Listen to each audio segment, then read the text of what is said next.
Natunton ang itinuturong lider ng sindikatong tumatangay umano ng mga kable ng telepono at internet sa loob at labas ng Metro Manila. Ang estilo ng kanilang grupo para hindi mahalata sa krimen, bistado at nahulikan pa. Narito ang eksklusibo kong pagtutok. Kaya na pa kami nakabidyo. Sir! Bakit? Ay, ka lang po. Asama ka na. Magdamit ka na. Magdamit ka na. Magdamit ka na. Umatungal ng iyak ang suspect na target ng operasyon ng pulisya sa Novaliches, Quezon City. Bulilyaso ka talaga. Dahil mo paggagawa ng kalokohan sa Pasig pa. Ayon sa pulisya, siya ang itinuturong pinuno ng sindikatong nagnanakaw ng mga kable ng telepono at internet sa loob at labas ng Metro Manila.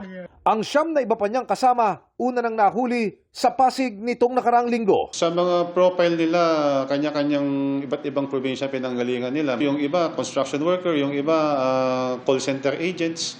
Yung iba naman talagang wala rin talagang trabaho. Nahuli pa ng mag-operate ang grupo sa isang lugar sa Pasig kamakailan. Mula sa isang kulay puting utility van, bumaba ang mga suspect na may suot pang high visibility vests sa kanaglatag pa ng plastic barrier. Sa itsura, sino nga raw ang mag-aakalang gumagawa ng iligal ang grupong ito? May tumatayong parang engineer nila na may hawak na mga peking dokumento at naka-uniform sila ng mga reflectorized vest at may mga traffic cones.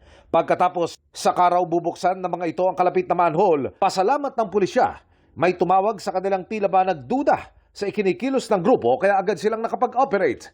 Lumabas din sa investigasyon na mabilis na naibebenta ng grupo ang mga ninanakaw nilang mga kable. Accordingly, sinusunog nila tapos may mga contact na rin sila ng mga junk shop at doon binebenta. Yung worth ng mga copper cable wires na nakuha nila ay umaabot ng mga something like around more than 2 million. Ang unang mapeperwisyo ng mga nakawan ng kable gaya ng kasong ito, ang mga customer ng telco. Magkakaroon ng disruption ng communications natin dahil nga ito mga PLDT cable wires na mga source of communications natin.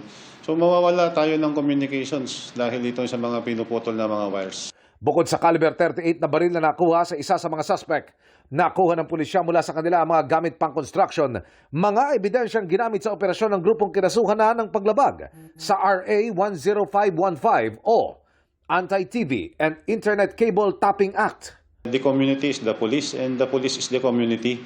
Mag-report lang po tayo sa mga kahina-hinalang mga aktibidades ng mga ating mga kababayan.